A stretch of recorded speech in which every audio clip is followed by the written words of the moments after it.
여러분 안녕하십니까? 국민의힘이 오늘 국회 전체를 세종시로 옮기겠다고 약속했습니다. 일부 상임위원회부터 옮기는 절차가 이미 진행 중인데 여의도의 국회 터 개발 계획까지 묶어서 공약으로 내놓은 겁니다. 민주당은 원칙적으로 환영한다면서도 진정성이 있는지는 의심스럽다고 했습니다. 구승은 기자가 보도합니다. 한동훈 국민의힘 비상대책위원장이 국회의사당을 세종시로 완전 이전하겠다고 전격 발표했습니다.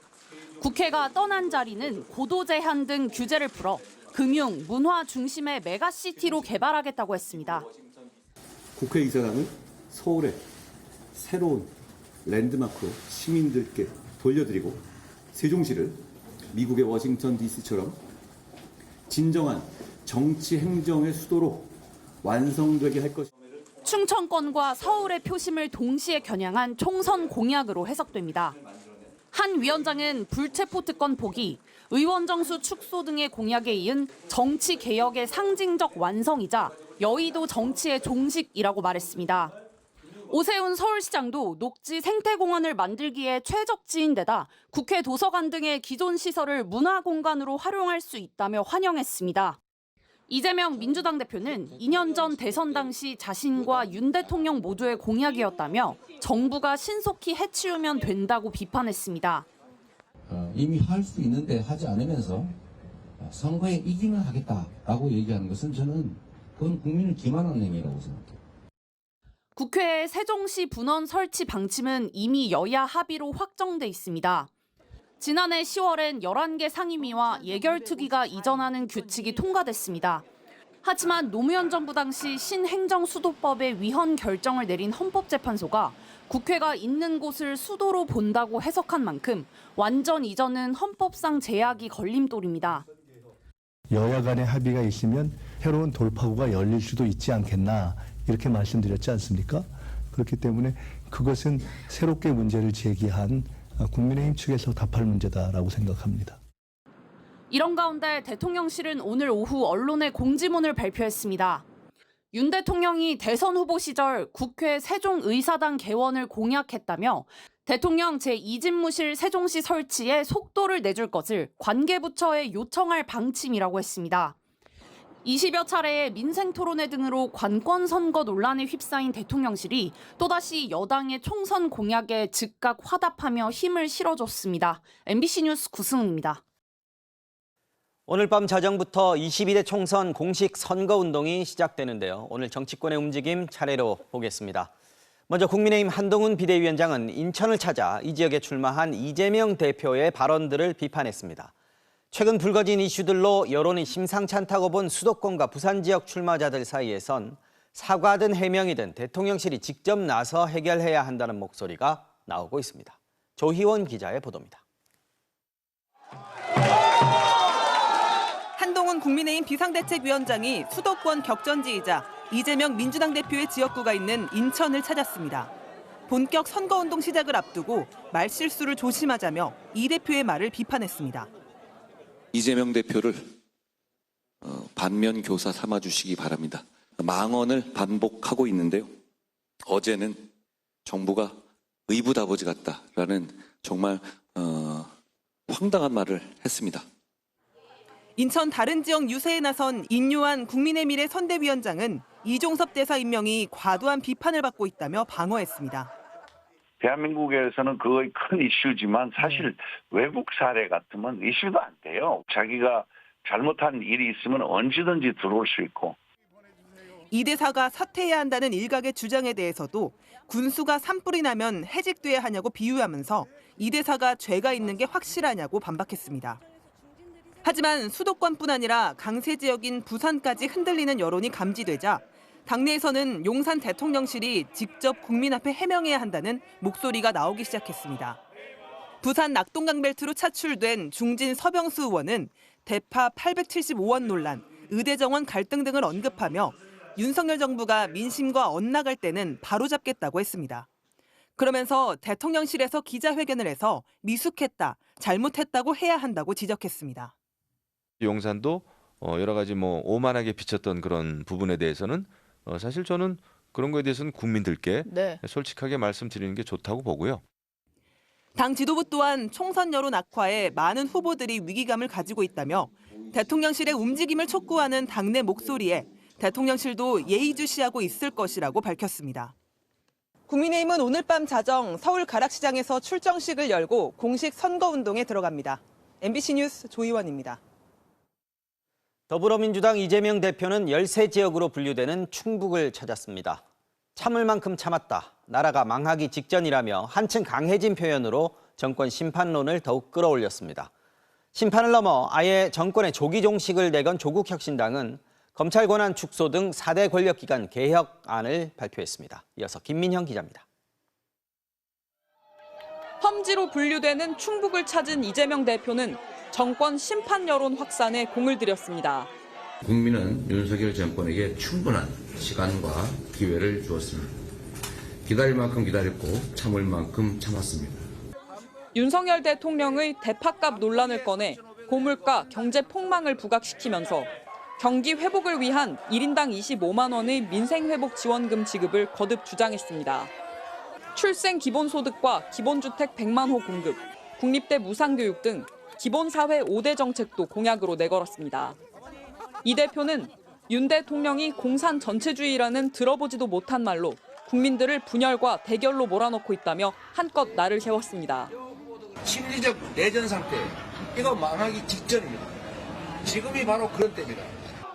정부에 대한 공세 수위를 높여 지지층의 결집을 노리는 동시에 심판을 넘어 정권 조기 종식을 내건 조국혁신당과의 선명성 경쟁을 의식한 거란 해석이 나왔습니다.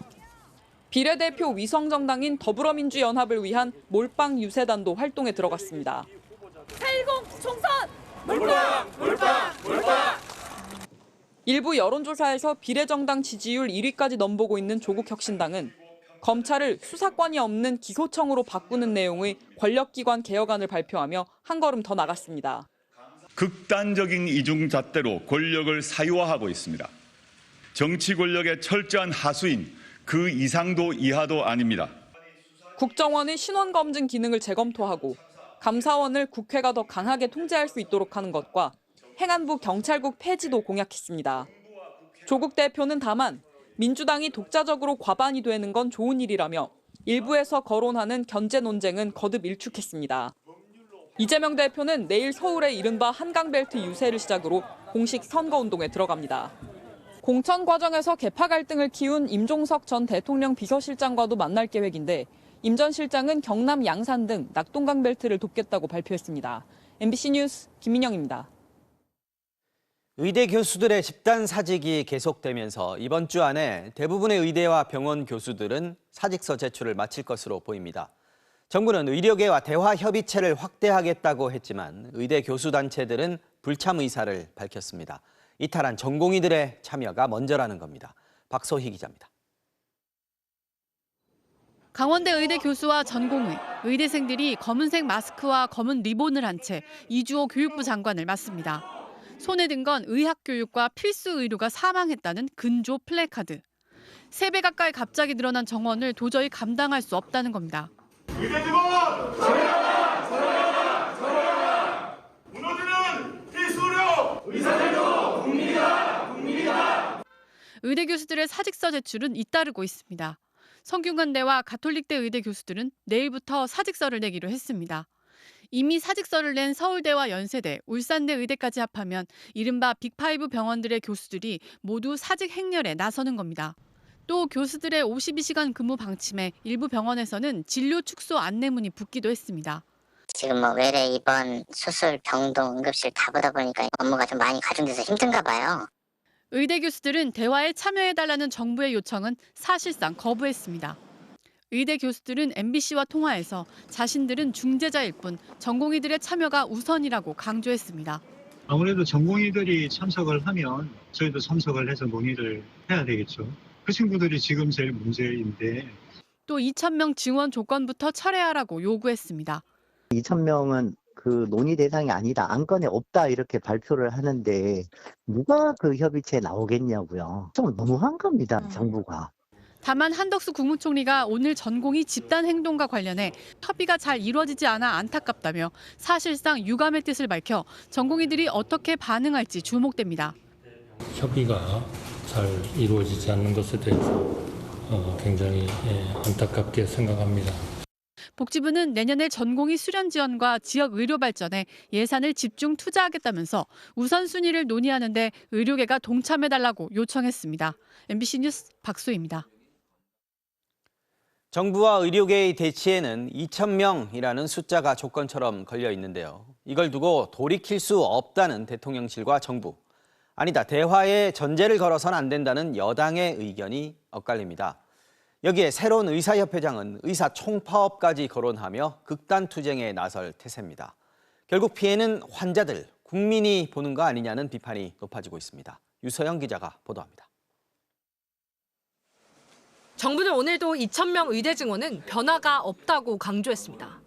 정부는 2,000명의 그 의사 결정에 대해서는 확고한 생각이 변화가 없다라는 말씀을 드립니다. 대통령실도 마찬가지. 의료개혁의 최소 필요 조건을 완료했다고 했습니다. 그런데 여당의 입장은 확연히 다릅니다. 의료계와 대화를 위해 전제 조건을 달지 말자는 겁니다.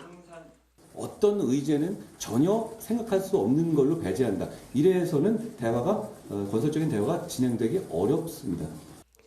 결론은 대통령이 뭔가 바꿔야 한다는 요구로 이어지고 있습니다. 국민들이 피해를 보는 일은 없어야 한다. 그게 대통령의 또 말씀 아니셨습니까? 저는 그게 그 원칙으로 돌아가는 것이 맞다고 봅니다. 정부 여당이 혼란스러운 엇박자를 내는 사이 의료계 강경론은 커지고 있습니다. 새 의사협회장으로 뽑힌 이면택 소아청소년과 의사회장은 전공의나 의사 등이 한 명이라도 다치면 총파업에 돌입하겠다고 엄포를 놨습니다. 그 전제 조건이 달라질 이유는 없고요. 2,000명 증원에 대한 어떤 과학적 근거가 없다고 계속 저희가 말씀을 드리고 있고, 한 달 넘게 힘겨루기가 계속되면서 정작 환자와 국민들은 뒷전으로 밀려났다는 비판이 나오고 있습니다. 왜 의정 갈등에 이 환자들이 희생이 돼야 되냐, 그만큼 우리의 이 생명이 하찮냐. 중증질환 환자단체는 다급한 성명을 냈습니다. 이번 주 안에 사태가 봉합되지 않으면 희생자가 속출할 거라며 정부의 조속히 해결점을 찾으라고 호소했습니다. 정부와 의료계, 서민들에게 모두 권력에 가까운 이들의 강대강 대치에 본질이던 의료 공백의 문제마저 관심에서 멀어지고 있다는 지적입니다. 어떻게 의료에 대한 접근성이나 형평성을 높일 것이냐, 진정한 논의가 이루어지기보다는 의사 수 늘리는 게 맞냐 아니냐. 보건의료노조는 새 의사협회장의 발언에 국민의 생명을 팽개치고 14만 의사 기득권만 지킬 셈이냐고 꼬집었고, 시민단체들은 정부가 보건의료 예산을 의료계와 논의하겠다고 밝힌 건 명백한 특혜이자 모순이라고 비판했습니다. MBC 뉴스 유서영입니다. 서울 시내버스 노조가 내일부터 총파업에 들어가겠다고 예고한 상황에서 오늘 오후부터 사측과 마지막 협상을 벌이고 있습니다. 임금 인상 등이 쟁점이 되고 있는데 양측이 합의에 이르지 못하면 당장 내일 새벽부터 서울 시내버스가 멈춰서게 되는데요. 지금 협상장에 재은효 기자가 나가 있습니다. 자, 재 기자, 아직도 협상이 진행되고 있는 거죠? 네, 2시 반에 시작된 협상이 5시간 넘게 진행 중입니다. 오늘 협상은 노사 간 10번째 교섭인데요. 노조는 오늘 자정까지 합의가 안 되면 내일부터 전면 파업에 돌입하겠다고 밝혀놓은 상태입니다. 그러면 전체 서울 시내버스의 97%인 7,200여 대가 운행을 멈추게 됩니다. 현재 노사 양측은 서로 마주 앉지 않고 각각 진호위와 개별 협상을 진행 중인데요. 앞서 사전 조정회의 때 양측의 대립이 격화되면서 분리교섭을 하고 있는 겁니다. 쟁점은 임금 인상입니다. 노조는 시급 12.7% 인상을 요구하고 있습니다. 서울 시내버스 기사가 타 지역보다 노동 강도는 높은데 임금은 낮다는 주장입니다. 반면 사측은 물가 인상률을 감안해도 너무 과도한 요구라고 맞서고 있습니다. 양측의 입장 직접 들어보시겠습니다. 인천이나 경기도나 거기다 보면 우리 서울이 굉장히 열악합니다. 우리 3시에 나와가지고 밤 2시 반, 3시에 들어갑니다. 지금 몇 년 동안 이제 국가가 코로나 사태를 겪으면서 운송 수지가 지금 사상 최악을 지금 기록하고 있는 상황입니다. 자, 협상이 최종적으로 결렬이 돼서 파업이 결정되면 12년 만에 서울 시내버스가 멈춰서게 되는 거잖아요. 당장 내일 새벽 출근길부터가 걱정입니다. 서울시의 대책은 뭔가요? 지하철과 무료 셔틀버스입니다. 서울시는 우선 파업 기간 동안 지하철 운행을 하루 총 202회 늘릴 계획인데요. 출퇴근 시간대뿐 아니라 앞뒤로도 열차를 더 투입하고 막차도 새벽 2시까지로 늦춥니다. 또 지연과 혼잡을 대비해 비상대기 전동차 14편을 준비하고 잠실과 사당, 서울 강남역 등 혼잡도가 높은 역사 17곳에는 질서유지 인력을 배치할 방침입니다. 또 출퇴근 시간대에 주요 거점에서 지하철역까지 가는 무료 셔틀버스 400여 대도 투입하기로 했습니다. 이 노선은 구청 홈페이지를 통해 확인할 수 있습니다. 지금까지 서울 시내버스 노사 협상장인 서울지방노동위원회에서 전해드렸습니다. 영화 티켓을 구매할 때나 국제선 항공을 탈 때, 또 이 밖에도 우리가 알지 못하는 사이에 각종 부담금을 지불하게 되는데요. 정부가 세금처럼 거치고 있는 부담금의 일부를 폐지하거나 줄이기로 했습니다. 소비자의 부담은 줄겠지만 이딴 감세 정책이 예고된 상황에서 세수 부족을 우려하는 목소리도 여전한 상황입니다. 박진중 기자가 취재했습니다. 인천공항 국제선 출국장. 모든 해외 항공권에는 출국 납부금 11,000원이 포함돼 있지만 구매자는 알지 못합니다. 항공권을 살 때 그 안에 포함됐기 때문입니다. 저는 처음 들어본 것 같아요. 그래서 굳이 그 돈을 내야 되나 싶기도 하고. 자주 나가는 사람들은 부담되겠죠. 비행기 표도 뭐 요즘에 싸지 않잖아요. 개발도상국 질병예방기금 마련 등을 위해 해외 여행객들에게 걷는 돈인데 27년 전 만들어졌습니다. 영화 산업진흥 목적의 부담금도 영화 표값 안에 숨어 있습니다. 이렇게 특정 공익사업을 위해 부과하는 준조세 성격의 부담금은 91개에 달하는데 정부가 이 가운데 32개 항목을 폐지하거나 금액을 줄이기로 했습니다. 부담금은 특정한 공익사업을 위해 국민과 기업이 부담하는 그림자 조세입니다. 여전히 국민과 기업들에게 상당한 부담이 되고 있는 것이 현실입니다. 우선 출국 납부금과 영화 표값의 3%, 보통 500원 정도인 영화 상영관 입장권 부과금, 여권을 발급받을 때 5,000원씩 내던 국제교류 기여금 등을 폐지하기로 했습니다. 경유차 소유자에게 받던 환경개선 부담금과 폐기물 관련 부담금도 깎아줍니다. 특히 택지 개발업체 등에 부과하던 개발 부담금을 한시적으로 감면해 가장 큰 혜택이 돌아갈 것으로 보입니다. 1년 전체 부담금 24조 원 가운데 당장 매년 2조 원 이상이 감소할 것으로 전망됩니다. 이딴 감세 정책으로 이미 올해에만 44조 원의 적자가 예상되는 상황에서 정부 재정이 더 악화될 수 있다는 우려도 있습니다. 이전이 없어진다는 얘기는 그만큼 국민의 세금으로 이것을 메워줘야 된다는 거예요. 정부는 영화표 부담금 폐지 등 법 개정이 필요한 20개 사안은 개정안을 하반기에 국회에 제출하고 시행령 개정으로 가능한 부담금 개편은 오는 7월부터 시행한다는 계획입니다. MBC 뉴스 박진준입니다. 글로벌 상거래 플랫폼인 쿠팡과 알리익스프레스가 한국 시장을 놓고 대규모 투자 경쟁에 나섰습니다.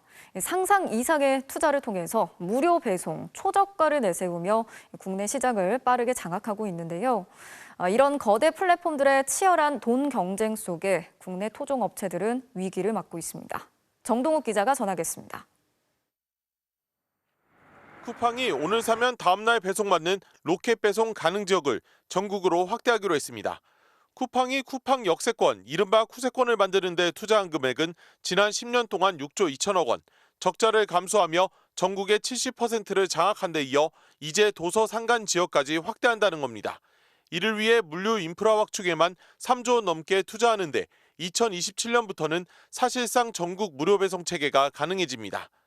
지난해 처음 흑자를 기록한 쿠팡이 또다시 대규모 투자에 나선 이유는 중국 이커머스 업체 알리가 한국 시장에 투자를 급격히 늘리고 있어서입니다. 초저가 상품으로 급속히 시장을 확장하고 있는 알리가 물류망 구축과 판매자 지원을 위해 한국에 3년간 1조 5천억 원을 투자한다는 소식이 알려지자 맞불을 놓은 것입니다. 한국 시장에서만큼은 부동의 1위가 되겠다는 알리 같은 경우는 전 세계 150개국의 직구 시스템을 갖추고 있는 과거에는 찾아보기 불가능했던 그런 기업이거든요. 재난 수준의 고물가 상황과 맞물려 초저가를 앞세운 중국 전자상거래 업체들의 한국 시장 장악은 급속하게 빨라지고 있습니다. 지난달 기준 알리의 월간 활성 이용자 수는 818만 명으로 기존 2위였던 11번가를 제쳤습니다. 절대강자 쿠팡의 3,010만 명에는 아직 크게 못 미치지만 국내 입점사에 대한 수수료 면제, 짝퉁 제품 피해자에 대한 보상 기준 마련 등 한국 시장 확장에 적극적입니다. 알리보다 더 싼 가격을 표방하는 테무도 국내 서비스 개시 8달 만에 활성 이용자 수 4위로 올라섰습니다. CJ나 삼성 등 국내 대형 제조업체들까지 중국 플랫폼에 입점하는 추세입니다. 국내 토종 유통업체의 불안감은 계속 커지고 있습니다. 쿠팡의 지난해 매출은 31조 8천억 원으로 개점 30년이 넘은 토종기업 이마트를 넘어섰고 롯데마트 매출의 2배를 뛰어넘었습니다. 이마트는 창사 이래 처음으로 희망퇴직을 단행하기로 했고 롯데마트도 3년째 희망퇴직과 점포 통폐합을 진행 중입니다. MBC 뉴스 정동욱입니다. 이혼 후 10년 동안 1억 원에 달하는 양육비를 주지 않은 이른바 나쁜 아빠에게 법원이 징역 3개월의 실형을 선고했습니다. 양육비 미지급자를 형사처벌할 수 있도록 관련 법이 개정된 이후 실형이 선고된 첫 번째 사례인데요. 구나영 기자가 취재했습니다. 폭행과 폭언을 일삼던 전 남편의 횡포는 이혼 후에도 10년간 이어졌습니다. 법원이 두 아이 양육비로 월 80만 원씩 지급하도록 했지만 나몰라라 한 겁니다. 못 받은 돈이 1억 원 가까이 쌓이는 동안 김은진 씨는 장사에 공장일까지 병행하며 아들 둘을 홀로 키웠습니다. 이행 명령과 강제 집행은 물론 감치 10일 명령까지 받아냈지만 집행관이 끝내 남편을 만나지 못해 수포로 돌아갔습니다. 강제성이 너무 없어서 관할 파출소를 찾아가서 제발 좀 붙잡아 달라. 문 두드려도 안 열어주면 그만인 상황이 되니까 법이 나라가 너무하다라는 생각을. 형사재판까지 오는데도 무려 4년이 걸렸습니다. 법원은 오늘 온갖 사법 조치에도 양육비를 주지 않은 전 남편에게 실형 3개월을 선고하고 법정 구속했습니다. 지난 2021년 양육비 미지급자에 대한 형사처벌이 가능하도록 관련 법이 개정된 뒤 첫 실형 선고입니다. 단순한 개인 간의 채권 채무가 아니라 아이의 생존권과 관련된 아동학대다. 이런 점이 오늘 명확해진 거죠. 재판부는 피고인이 미성년 자녀와 전 배우자에게 긴 시간 회복할 수 없는 고통을 줬다고 판단했습니다. 또 재산을 숨기려 급여를 현금으로 받는가 하면 감치 재판을 앞두고 딱 한 번 양육비를 지급했다며 고의로 책임을 회피하는 피고인의 태도를 고려할 때 실형 선고로 동종 범죄를 억제해야 한다고도 지적했습니다. 피고 아버지는 변호사 수백만 원의 변호사를 여러 번 선임해 줬었어요. 저는 혼자 싸우려는 거를 이제 보니까는 아빠가 굉장히 힘들어하셨어요. 하늘에서라도 아빠가 애들하고 보살펴 줄게. 그렇게 말씀하신 게 마지막 말씀. 밀린 양육비를 당장 받을 수 있는 건 아니지만 실형 판례가 생긴 건 큰 희망입니다. 이번 실형이 판례로 만들어져서 뒤로 계속 이어질 양육자님들에게 조금이나마 도움이 됐으면 좋겠습니다. MBC 뉴스 구나연입니다. 미국 동부 볼티모어 항구에서 발생한 다리 붕괴 사고로 인해서 현재 6명이 실종된 것으로 확인이 됐습니다. 2.6km 길이의 대형 다리가 맥없이 쓰러지는 모습에 미국 사회가 큰 충격에 빠졌는데요. 지금 붕괴 현장에 김수진 특파원이 나가 있습니다. 자, 김 특파원, 어제 사고 영상을 보면서도 참 믿기지가 않았는데 먼저 지금까지 확인된 사고 경위부터 전해주시죠. 네, 저는 볼티모어 교량 붕괴 사고 현장에 나와 있습니다. 현장 기온이 6도 정도로 쌀쌀하고요. 비까지 내리고 있는데요. 당시 상황 녹화된 영상을 보면서 지금까지 확인한 내용을 먼저 설명드리겠습니다. 새벽 1시 24분 사고 선박의 모습입니다. 불빛이 꺼졌다가 다시 켜지더니 선박 굴뚝에서 검은 연기가 쏟아져 나왔습니다. 이때 다리를 건너는 차들도 보이시죠? 또 다리 위에서는 남미 출신의 근로자 8명이 도로 보수 작업을 하고 있었습니다. 작업 차량 비상등이 깜빡이는 것도 보입니다. 하지만 선박은 교각을 향해 계속 다가왔습니다. 그리고 마지막 차 한 대가 다리를 통과하자마자 충돌합니다. 이때가 새벽 1시 28분입니다. 길이 2.6km 왕복 4차선의 대형 교량은 20여 초 만에 도미노처럼 무너져 내렸습니다. 대피 명령을 미처 받지 못한 인부 8명은 작업 차량과 함께 물속으로 추락했습니다.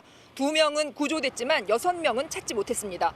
충돌 직전 선박이 메이데이, 조난 신호를 보냈는데요. 긴박한 순간이었지만 이 때문에 현장에서 다리로 차량 진입을 막을 수 있었다고 합니다. 메릴랜드 주지사의 설명을 직접 들어보시죠.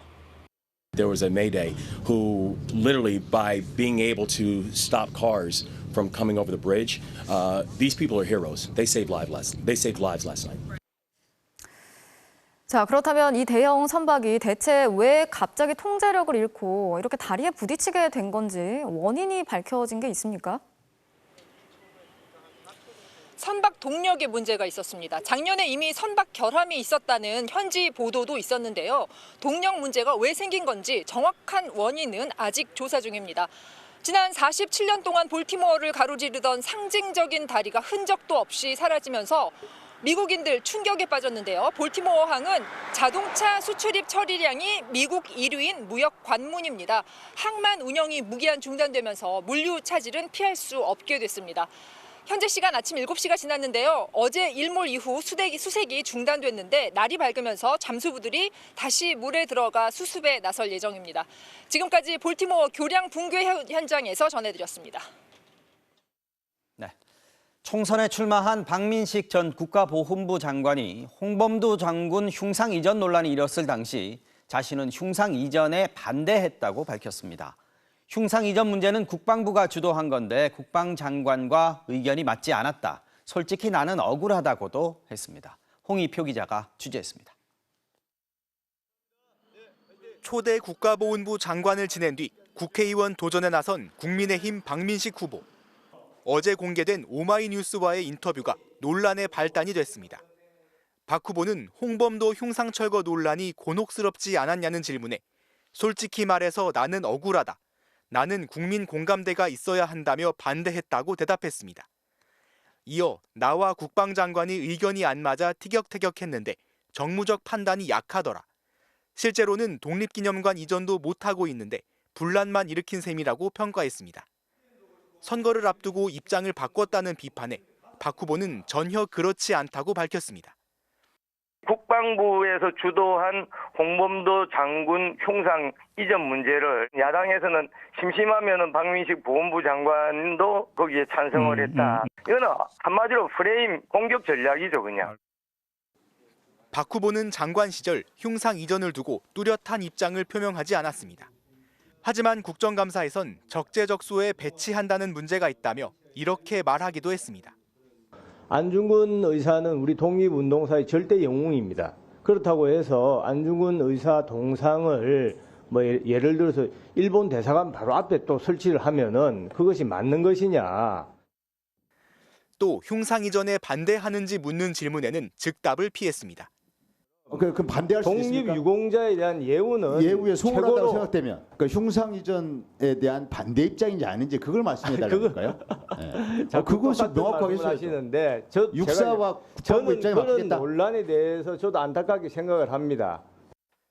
박 후보의 이번 발언에 대해 국방부는 별다른 입장을 내지 않았고 흉상 이전의 주체인 육군은 육군사관학교가 계속 검토 중이라는 기존 설명을 되풀이했습니다. MBC 뉴스 홍희표입니다.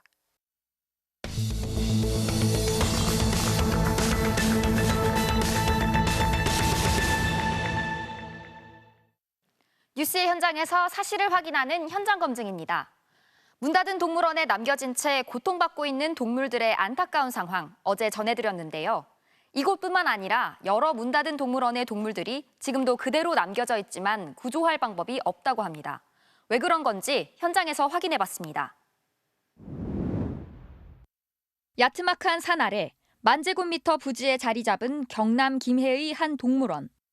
지붕이 모두 뜯겨나가 앙상하게 드러난 골조 사이로 말라버린 잡초와 넝쿨이 무성합니다. 지난해 8월 문을 닫으면서 관람객의 발길이 끊긴 뒤 폐허처럼 변해버린 겁니다. 삭막한 동물원 한가운데 덩그러니 서 있는 타조의 모습이 보입니다. 무리 생활을 하는 타조가 홀로 우리를 지키고 있는 겁니다.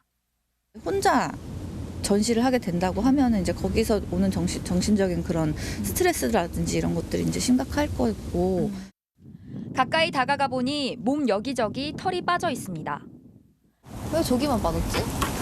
날개쪽 시체에서 다 빠진 것 같아.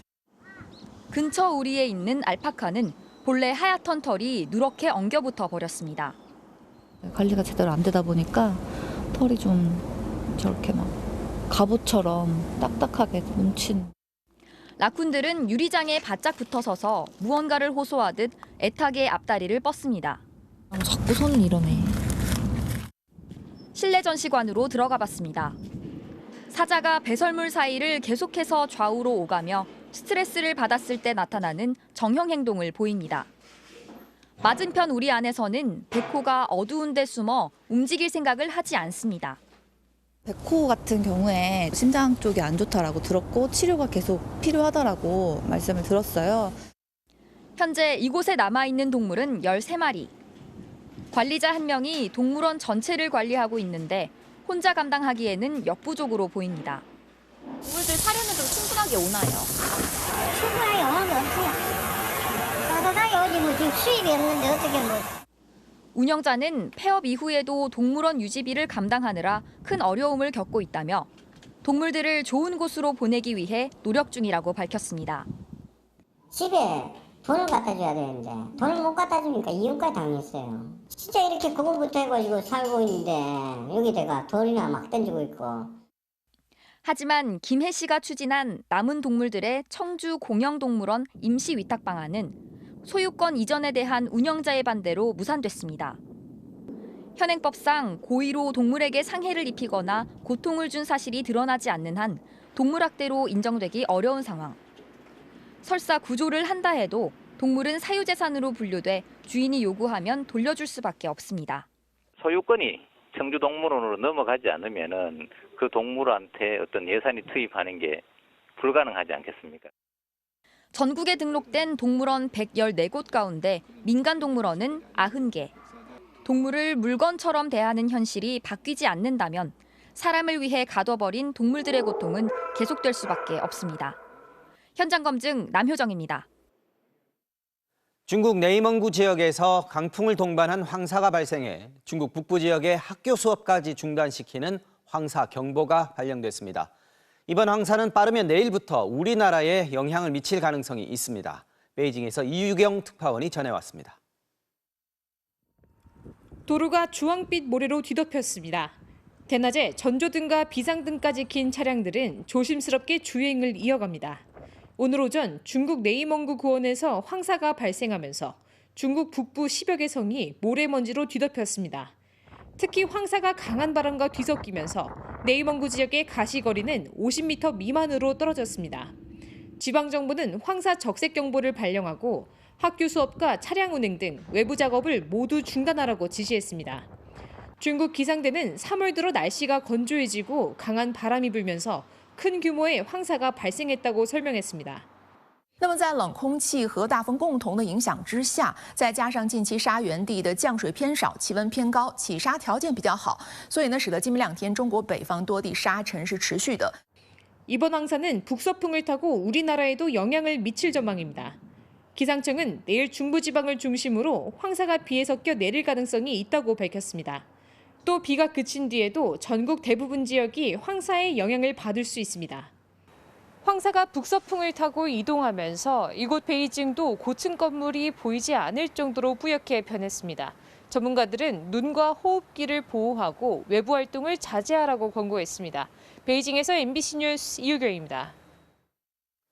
전직 군인인 30대 남편이 자신의 아내에게 성인 방송 출연을 강요했고 협박에 시달리던 아내가 결국 세상을 떠나게 된 사건. 지난 1월 MBC가 처음으로 전해드렸는데요. 오늘 남편 김모 씨에 대한 첫 재판이 열렸습니다. 김 씨 측은 음란물 유포와 아내를 협박한 혐의는 인정하지만 감금은 없었다고 주장했습니다. 류현중 기자가 취재했습니다. 지난해 12월 임모 씨는 전직 군인 남편 김모 씨로부터 성인 방송 촬영 강요와 협박, 감금을 당했다는 유서를 남기고 숨진 채 발견됐습니다.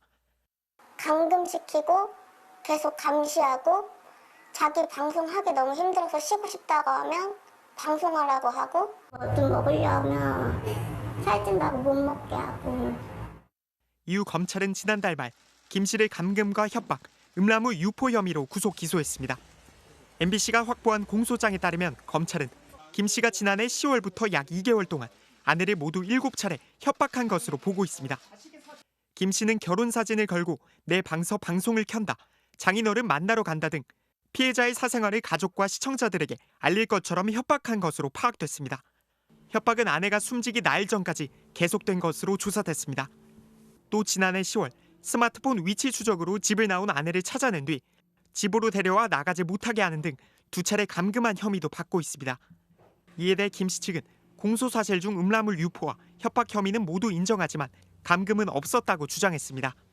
이날 유족들도 방청석에서 재판을 지켜봤습니다. 2년 동안 집을 가보질 못했어요. 그게 감금이 아니고 뭐예요. 얼굴을 보질 못했어요. 김 씨에 대한 다음 재판은 다음 달 5일 열릴 예정입니다. MBC 뉴스 류현준입니다. 이슬람 국가 IS가 유럽에서 또 다른 테러를 계획하고 있다는 경고가 나오면서 유럽 전역에 비상이 걸렸습니다. 이런 상황에서 튀르키예에서는 IS와 연루된 혐의로 147명이 체포가 됐습니다. 올림픽을 앞두고 있는 프랑스뿐 아니라 유로 2024 축구 대회가 예정돼 있는 독일과 이탈리아에서도 국경 통제를 강화하고 있습니다. 파리에서 손영 특파원이 전하겠습니다. 총과 방패로 무장한 군인들이 문을 부숩니다. 안에 있던 사람들이 순식간에 제압되고 차례로 연행됩니다. 튀르키예 보안군이 전국 30개 도시를 동시에 급습해 이슬람 국가 IS와 연관된 용의자 147명을 체포했습니다. 러시아 공연장 테러 용의자 중 2명이 튀르키예를 통해 러시아로 들어간 사실이 확인되면서 대대적인 소탕 작전에 나선 겁니다. 튀르키예는 이들이 무장 활동을 직접 수행했거나 IS의 고위직 혹은 자금을 댄 사람들이라고 밝혔습니다. 유엔은 보고서를 통해 IS 아프가니스탄 지부인 호라산의 유럽 내 병참 중심지를 튀르키예로 지목하기도 했습니다. 테러 경보를 최고 단계로 격상한 프랑스뿐 아니라 이탈리아도 테러 대비 태세를 강화했습니다. 독일에서도 러시아 테러 사흘 전 IS의 지시로 스웨덴 의회 테러를 모의한 용의자 2명을 체포하는 등 유로 2024 축구 대회를 석 달 앞두고 테러 대비에 비상이 걸렸습니다. Von dieser Terrorgruppe gehen auch derzeit in Deutschland. Ich erinnere alleine an letzten Dienstag, als wir einen Anschlag auf Schweden verhindern konnten und hier in Deutschland. 러시아 역시 또 다른 테러 위협과 허위 신고로 대피 소동이 벌어지는 등 테러 후유증이 이어지고 있습니다. SNS 등을 통해 청소년들에게 접근해 테러에 가담하면 거액의 돈을 주겠다고 유인하는 등 사회적 혼란도 적지 않습니다. 러시아는 테러를 부추기는 대부분의 공작을 우크라이나 소행으로 단정지었습니다. 나아가 공연장 테러의 배후에 미국과 영국이 있다며 전선을 서방 전체로 확대하는 등 테러 후폭풍은 더 넓고 복잡하게 얽히고 있습니다. 인간성을 상실한 테러리즘, 또 이를 우크라이나전에 대한 국내외 여론 전환에 활용하려는 러시아 정치가 전 세계를 새로운 냉전 시대로 이끌고 있습니다. 파리에서 MBC 뉴스 손령입니다. 어젯밤 서울 지하철 2호선 시청역에서 밤샘 집회를 벌인 전국 장애인 차별철폐연대가 오늘 아침에는 탑승 시위를 벌였습니다. 지난 2001년이었죠. 오이도역에서 발생한 휠체어 리프트 추락 사고를 계기로 시작된 승강장 시위. 오늘이 60번째였는데요. 이들은 그때나 지금이나 장애인들이 지역사회에서 함께 살아갈 수 있는 권리를 보장해달라고 호소하고 있습니다. 이승지 기자가 전하겠습니다. 지하철 탑승 시위를 벌이려는 이들과 이를 막으려는 사람들 사이에 실랑이가 벌어집니다.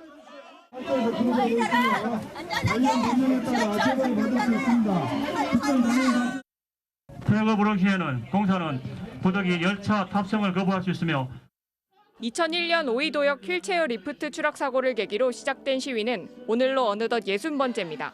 지난 59번의 시위에서 그러했듯 이들은 오늘도 장애인 이동권 보장을 외쳤습니다. 어제 저녁 문화제를 열고 이어서 시청역 안에서 농성을 하려 했지만 무산돼 인근 통로에서 밤을 보냈습니다. 우리가 이야기하는 것은 장애인도 이동하고 교육받고 노동하고 지역에서 함께 살기를 원합니다. 활동가들은 지하철 탑승 시위 이후 시청역 승강장에서 이곳 서울광장으로 이동해와 결의대회를 열었습니다. 이들은 서울시가 중증장애인 맞춤형 공공일자리 예산을 전액 삭감한 데 대해 항의했습니다. 또 총선을 앞둔 정치권에서 장애인 공약만큼은 찾아보기 어렵다며 비판했습니다. 23년을 저희가 2001년도부터 외쳐도 아직도 법에 명시된 권리조차도 보장하지 않는 걸까요? 그래서 시민이 되고 싶다라는 마음을 호소하는 마음으로 1박 2일 이렇게. 오늘 시위에서 강제 퇴거 조치나 현행범 체포는 이뤄지지 않았으며 열차 지연이나 무정차 통과 조치도 없었습니다. 전장현 측은 오는 5월까지 투쟁을 이어가겠다고 밝혔습니다. MBC 뉴스 이승지입니다. 부산 이갑준 사하구청장이 공직선거법상 정치적 중립 의무를 위반한 의혹이 불거졌습니다. 이 구청장이 구청 지원을 받고 있는 지역단체 고위 관계자에게 전화를 걸어서 국회의원 선거에 출마한 같은 당 소속의 후보를 지지해달라고 당부한 건데요. 부산 선관위가 사실 확인에 나섰습니다. 조민희 기자가 단독 취재했습니다. 지난 2월 말 이갑준 부산 사하구청장은 한 단체 고위 관계자에게 전화를 걸었습니다. 예, 총장님. 우리 안부를 묻던 이 구청장은 갑자기 관내 국회의원 선거에 출마한 특정 후보자에 대해 말합니다. 전 경제부시장 이번에 사갑에 나가고 후보로 뛰고 있는데. 국민의힘 소속으로 부산 사하갑 국회의원 예비 후보로 나온 이성권 후보에 대한 얘기였습니다. 이 구청장은 이 후보가 고향 후배라며 신경 써서 챙겨달라고 부탁합니다.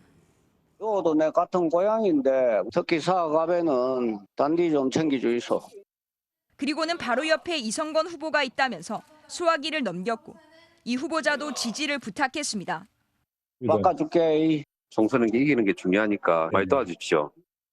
한 달 뒤 이 구청장은 또다시 전화를 걸었습니다. 우선 여론 동향을 묻더니 당리는 저쪽으로 갔다 군 이야기가 들리셨던데. 어디로 갔다고 해? 저쪽 민주당 쪽으로. 다시 한번 같은 편이 돼달라고 부탁합니다. 우리 책임지고 들은 단디 좀 챙겨주이소. 예, 알겠습니다. 무조건 우리 편 돼야 된대. 이번에도 구청장의 옆에는 국민의힘 이성권 후보가 있었고 또 바꿔줬습니다. 우리 이 후보님요. 바로 내 앞에 있으니까 내가 전화 한번 바꿔드릴게. 통화는 2월과 3월 두 차례 이뤄졌습니다. 통화 당시 이 후보는 예비 후보였지만 국민의힘으로부터 단수 공천을 받았습니다. 소속 단체의 지원을 총괄하는 현직 구청장의 말은 단순한 부탁으로 받아들여지지 않았습니다. 구청장님이 직접적으로 이렇게 전화한 예가 여태까지 제가 이렇게 관매단체 생활하면서 한 번도 없었기 때문에 좀 당황스럽기도 하였고. 공직선거법 제9조에서는 구청장 같은 공직자는 정치적 중립을 지켜야 하고 선거에 대한 부당한 영향력을 행사하면 안 된다고 명시하고 있습니다. 오늘 병가로 자리를 비운 이갑준 사구청장에게 사실 확인을 요청했습니다. 이 구청장은 처음에는 전화한 사실이 없다고 하다가 통화 녹음된 내용이 있다고 설명하자 후배를 소개하려던 것일 뿐 의도는 없었다고 해명했습니다. 특별한 의도를 가지고 한 건 아니고 내가 동생처럼 지내는 친구가 안 와서 전화하는 중에 그때 옆에 있어서 전화를 한번 바꿔준 건데. 함께 통화했던 국민의힘 이성권 후보에게는 여러 차례 입장을 요구했지만 이 후보 측은 답변하지 않았습니다. 부산선거관리위원회는 곧바로 사실관계 확인에 나섰습니다. MBC 뉴스 조민입니다. 다음 달 치러지는 총선을 앞두고 비례대표 후보들을 통해서 각 당이 강조하는 가치와 정책들을 들여다보는 시간인데요. 오늘은 개혁신당의 비례대표 1번 후보 이주영 소아청소년과 전문의를 통해서 개혁신당을 살펴보겠습니다. 윤수한 기자의 보도 보시겠습니다. 병원이 문을 열기 한참 전부터 줄이 늘어서는 이른바 소아과 오픈런.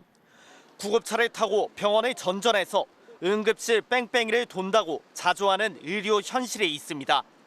소아청소년과 전문의 이주영 교수는 지난 2016년 국내 첫 소아 전문 응급센터 문을 열었습니다. 여기 아파? 안 아프고. 여기도 괜찮아? 오케이. 동료 의사 7명과 함께 시작했지만 지난 1월 이 교수가 사직할 때는 2명만 남았습니다. 이 교수가 정치를 하겠다고 나선 이유입니다. 법적인 이런 것들이 민영사상으로 커지다 보니까 나를 보호할 수 없는 상황에서 어디까지의 사명감을 내가 발휘할 수 있을까. 이 교수는 의료 행위에 대한 법적인 처벌이 과도하다고 주장합니다. 왜곡돼 있는 의료 이용 체계도 바꿔야 한다고 했습니다. 현재 의료 갈등 사태에 대해서도 의사 증언이 가장 급한 문제가 아니라고 했습니다.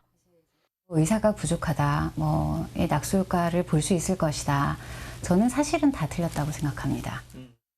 의사 측 입장만 강조됐다는 지적이 있지만 이 교수는 개혁신당을 통해 정치적 해법을 찾을 수 있을 거라고 봤습니다. 비례대표 후보 첫 순서를 받았습니다. 많은 국민들이 우려하는 기피과 진료에 대해 가지고 아주 선명한 입장과 그리고 지금까지 대안을 제시해온 사람입니다. 개혁신당은 내일이 두렵지 않도록 당당히 맞서겠다를 총선 슬로건으로 정했습니다. 노인 지하철 무임승차 폐지, 대신 월 10,000원 교통료를 지급하고 여성 경찰관과 소방관 지원자들은 국방 의무를 지자고 했습니다. 오늘은 각 당의 비례대표 후보 1번을 포함한 홀수 번호가 여성에게 할당되는 것에 반대한다고 했습니다. 불필요한 여성 할당은 여성에게 가장 해롭습니다. 본인의 능력을 의심하게 만들고 요행과 부당한 배려를 기대하게 만들고. 하지만 이번 21대 국회의원 297명 중 여성 의원은 56명으로 18.9%에 불과합니다. 세대 갈등과 성별 갈라치기라는 비판이 따라붙음에도 개혁신당은 이러한 이슈들에 대한 논쟁을 피하지 않겠다고 합니다. 정작 기성 정치권이 세대 갈등 요소가 가장 강한 연금 문제에 대해 책임과 해결을 미루려고만 한다고 보고 있습니다. MBC 뉴스 윤수환입니다. 중국 공안에 구금됐다 10개월 만에 풀려나 귀국한 손준호 선수가 SNS를 통해 처음 심경을 밝혔습니다. 축구대표팀의 동료들도 손준호의 무사 귀환에 반겼습니다. 박주린 기자입니다. 지난해 5월 뇌물수수 혐의로 중국 공안에 붙잡혀 10달 넘게 구금됐다 최근 풀려난 손준호. 귀국한 지 하루 만에 SNS를 통해 처음으로 심경을 전했습니다. 가족들과 평범한 일상을 누릴 수 있음에 감사함을 느낀다며 걱정해준 국민 여러분께 감사드린다는 글을 올렸습니다. 같은 시각 태국을 완파한 축구대표팀 동료들도 반가운 인사를 전했습니다.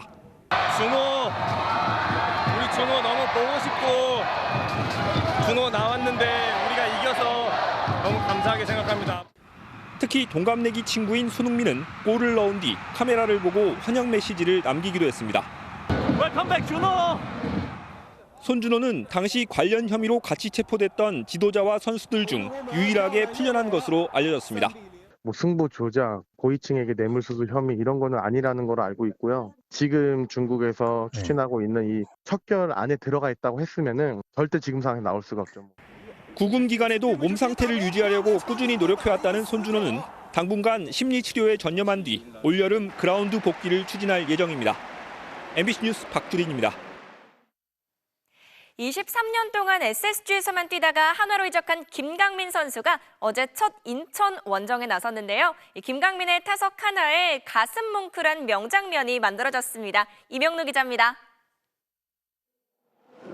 한화 유니폼을 입고 처음 찾은 랜더스 필드. 김강민을 위해 인천 팬들은 SSG 시절 유니폼을 내걸었고 김강민도 7회 대수비로 나서 인사를 건넸습니다. 한 차례 수비 기회는 있었지만 9회가 3자범퇴로 끝나면 타석에 설 기회는 사라지는 상황.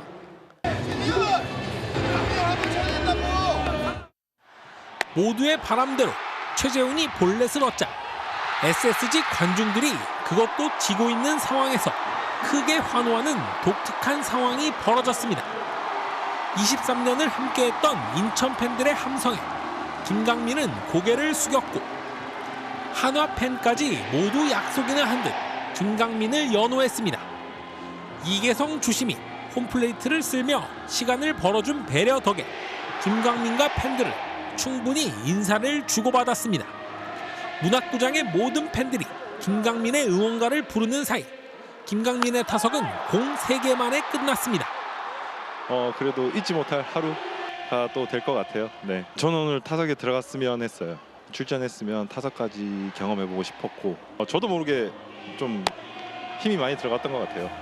김강민은 SSG 팬들과 하나 팬들 모두에게 선전을 다짐했습니다. 아직은 익숙한 구장이 문학 경기장이다 보니까 팬분들 만났을 때도 너무너무 기분 좋았던 것 같습니다. MBC 뉴스 이명노입니다. 신태용 감독이 이끄는 인도네시아가 베트남을 꺾고 월드컵 아시아 최종 예선 진출에 한 발 더 다가갔습니다. 김수근 기자입니다. 닷새전 이미 승리한 상대 베트남에게 인도네시아는 초반부터 거침이 없었습니다. 전반 8분 만에 헤더 선제골로 앞서 나갔고 전반 23분에는 밀집 수비를 해집고 추가 득점까지 성공했습니다. 종료 직전 승리를 자축하는 쐐기골까지 터뜨려 3대 0으로 승리했습니다. 승점 7점으로 조 2위를 지킨 인도네시아는 베트남과 승점 차를 4점으로 벌려 조 2위까지 주어지는 3차 예선 진출에 유리한 고지를 차지했습니다. 경기 직후 인도네시아 팬들 앞으로 달려간 신태용 감독은 선수들과 함께 춤을 추고 격이 없이 기쁨을 나눴습니다. 20년 동안 우리가 베트남 원정에서 못 이겼다고 했는데 기록은 깨지기 위해서 있는 것이고. 반면 박항서 감독 이후 베트남 지휘봉을 잡은 투르시에 감독은 경기 직후 경질됐습니다. 알제리 벤지아의 바이시클킥입니다. 환상적인 골을 터뜨렸지만 허벅지 통증으로 곧바로 교체됐습니다. MBC 뉴스 김수근입니다. 지난달 세계선수권 자유형 400m 우승자 김우민이 같은 종목에서 파리올림픽 출전권을 획득해 메달 도전에 시동을 걸었습니다. 수요일 밤 스포츠 뉴스였습니다.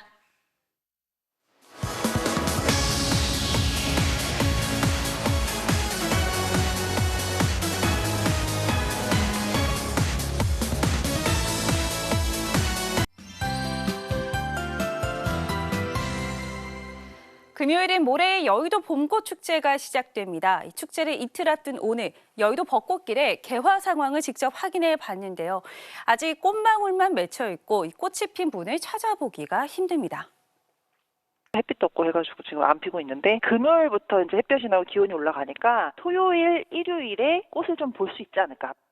축제는 4월 2일에 끝나지만 다음 주 한 중반쯤에 만개하지 않을까 예측을 하고 있는데요.